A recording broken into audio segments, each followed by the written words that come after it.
Fala galera, tudo bem com vocês? Estamos aí para mais um Você Precisa Saber.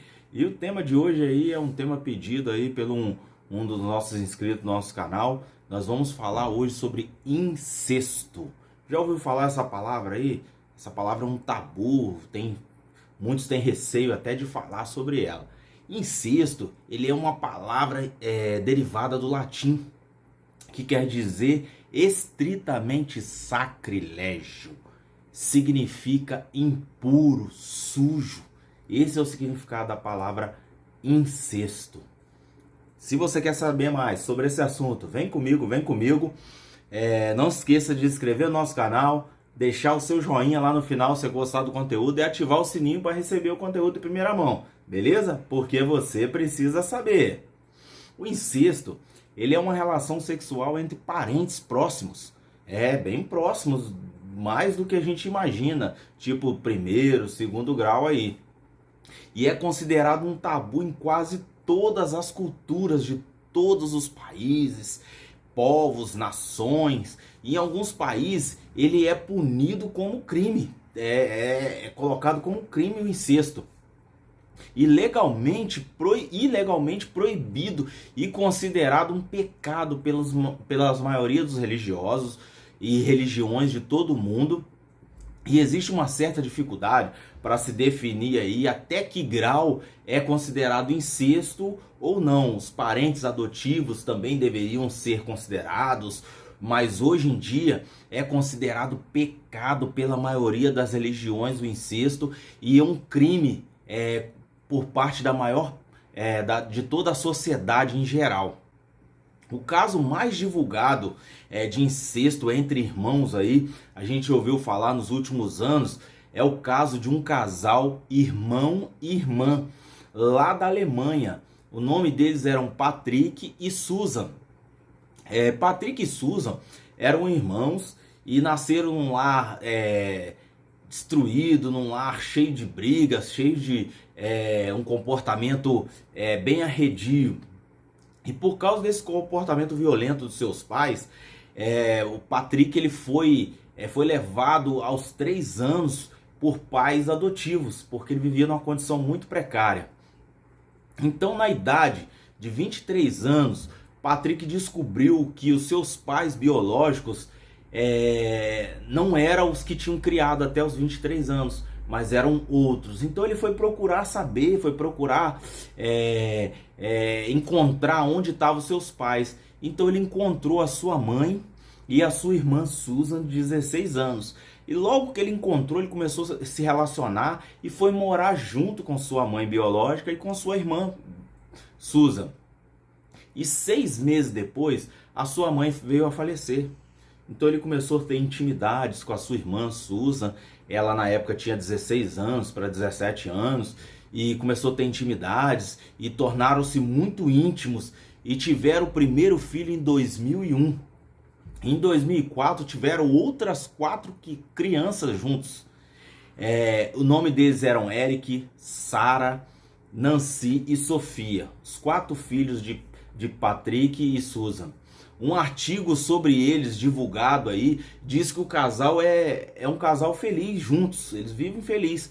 Mas de acordo com o registro tribunal, as 3 primeiras crianças que nasceram, elas tiveram deficiências mentais e foram colocados para adoções, porque eles não tinham condições de criar. A definição jurídica, meu amigo, de incesto, ela vem do latim incesto, impuro, impudico, e é definido como se ambos são maiores, nenhuma está sob ameaça de violência, não é punido pela lei brasileira. Porém, do ponto de vista jurídico, é proibida a união civil de um casal incestuoso. O Estado proíbe a união sexual de pais e filhos para evitar riscos de doenças genéticas, né?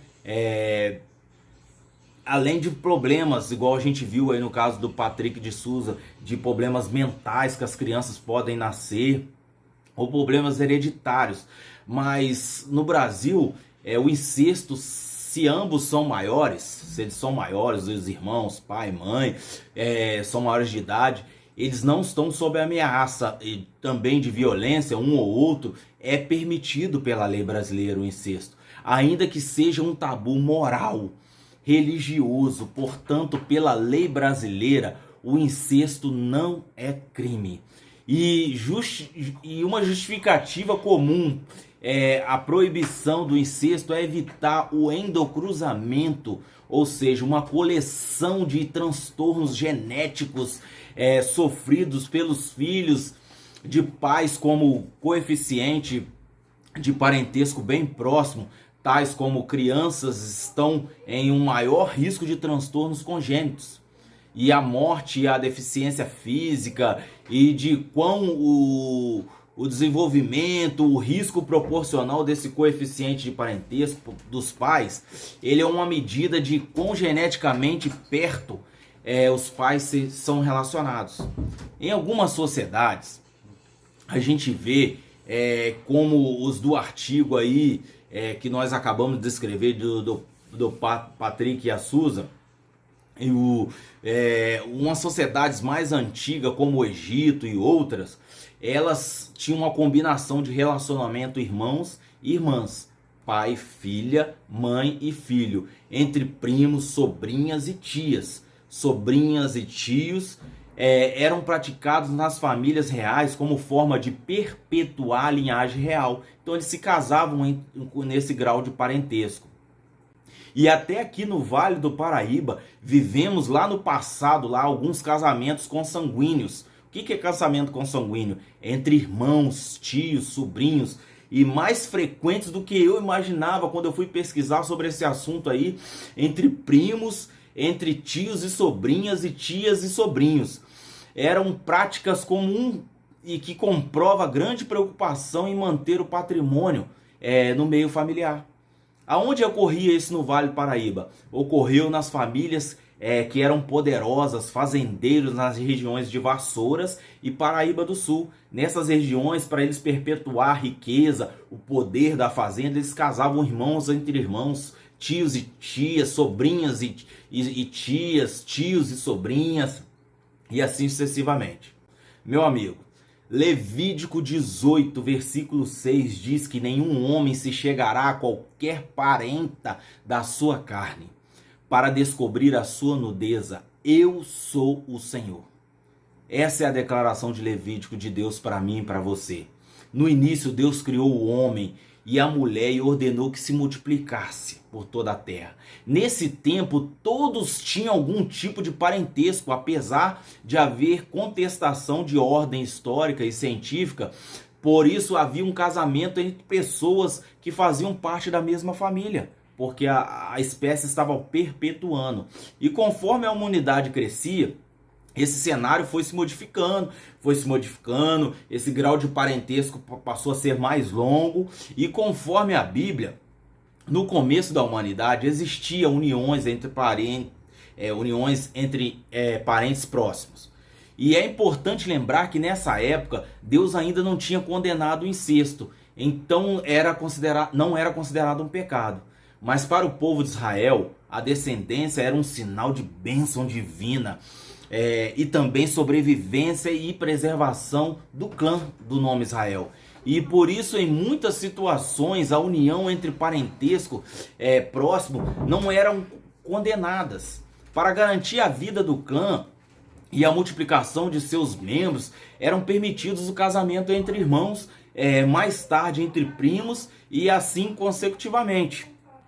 Há 3 casos na Bíblia que podem ser citados para exemplificar essas relações. 2 contadas no livro de Gênesis e uma no livro de Samuel. A primeira é a de Ló e suas filhas, a segunda de Abraão e Sara, que era sua meia-irmã, e a terceira é de Amon e Tamar, filhos de Davi. Seja como for, meu amigo, o que sabemos hoje é que essas relações incestuosas podem gerar diversos problemas para os seus frutos, e que Deus as condenou Por isso, mesmo que um dia elas tenham acontecido e tenham escritos lá na Bíblia, não são mais bem vistas nem por Deus e nem por toda a sociedade. Beleza? Se você gostou desse conteúdo, não esqueça de deixar o seu joinha, se inscrever no nosso canal e ativar o sininho, porque você precisa saber.